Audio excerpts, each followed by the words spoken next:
When you think of Suzuki, of course you're going to think of these motorcycles. But we're here at Portland International Raceway with the Suzuki Kizashi sedan.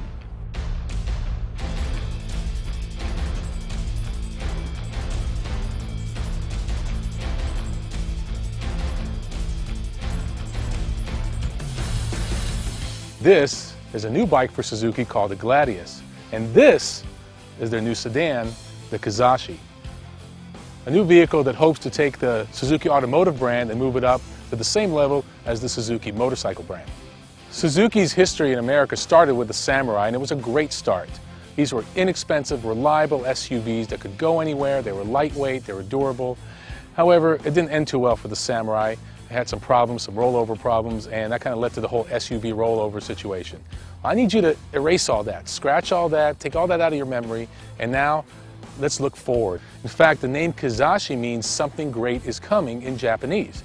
And it's not just coming, it's actually here. This is a mid-size sedan, probably the biggest segment. It's over 1.7 million vehicles in America every year. We're here to tell you why this car should be on your shopping list and maybe at the top of your shopping list. Let's take you on a quick walk around this vehicle. The front fascia is very aggressive, nice big bold grille, big S, big Suzuki. I know what you're thinking. It doesn't have a lot of brand recognition and awareness in the automotive world, but you know what, you got to look past that.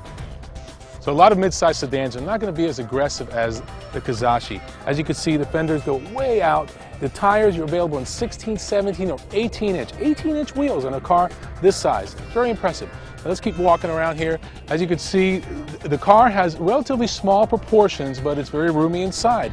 Not quite as big as a Camry, more the size of a Acura TSX, a little bit bigger than a Mazda 3, a little smaller than a Mazda 6, just to give you an idea.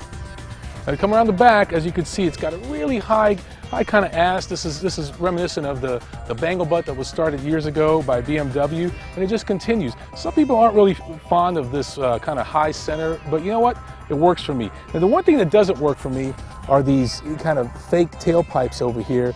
They're a little bit too much. It works good on the silver car, but on the darker cars like the black or the dark grays or the blues, kind of stands out a little too much. I wouldn't mind to see that being toned down a little bit, but you know what? You're not going to look at that. That's only the person that you're passing. The basic marketing concept behind the Kizashi is premium without the premium. What they're trying to target is vehicles like the IS250, the Acura TSX, BMW 328i, and the Audi A4 2-liter Quattro. The basic design concept for the Kizashi is not to be a vanilla sleeping pill and not to be a soulless transportation appliance. When designing the Kizashi, designers looked at vehicles like the Alfa Romeo 159, the Acura TSX, and the VW Passat CC. Some of the keys to their design success were upscale design, craftsmanship, and performance. There are 4 basic models. Pricing starts around $20,000. The base is SE, it goes to SE, GTS, and SLS. Top-of-line SLS is available with leather and lots of nice appointments. Again, price ranging anywhere from $20,000 up to about $28,000. Front-wheel drive is standard, all-wheel drive is optional, there's a 6-speed manual, and there's an automatic with CVT. That has paddle shifter, so it kind of gives you the perception that you're shifting gears even though you're not, and it's a 6-speed CVT. The only engine that's currently available is the 2.4-liter VVT inline 4, and that produces 185 horsepower for the manual, 180 for the CVT. Where you really notice the premium in the Kizashi is the interior. Everything is well integrated, the materials are tremendously upscale compared to previous Suzuki models. The Kizashi really fits nicely in the near luxury sedan segment because of all the luxury appointments. And the ride is actually very nice. It's not insulating, you still feel the road a little bit, but it's quiet enough, lots of dampening. They've really done a great job. The basic marketing message that Suzuki wants you to know is that you don't have to be over 50 to drive a luxury car. So really the way they're trying to position this car is that it's a luxury car for the masses. You think about a car that's $25,000, you probably aren't thinking Lexus or BMW. And let's face it, it's not a Lexus or a BMW, but it does offer a lot of the same kind of driving personalities that you would expect from a vehicle like that.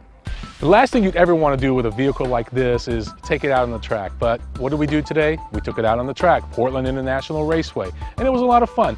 We did some silly things. We did some slalom course on wet track. We did a 65-mile-an-hour quick maneuver, and it showed how this car outperforms the TSX and the Mazda 6.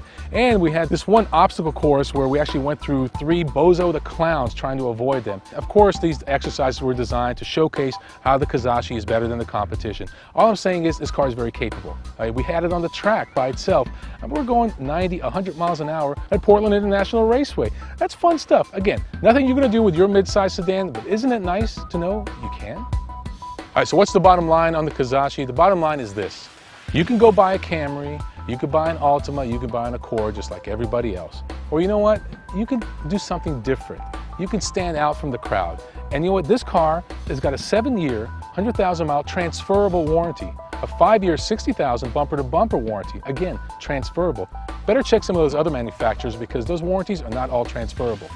So, would I buy this car? Yes, I would buy this car. Yes, I would put it near the top of my shopping list. It's a fun car to drive. If I had one recommendation, it's maybe a turbo, get it up to 240, 250 horsepower, but of course that's just the enthusiast in me talking. Until then, the Kizashi, thumbs up.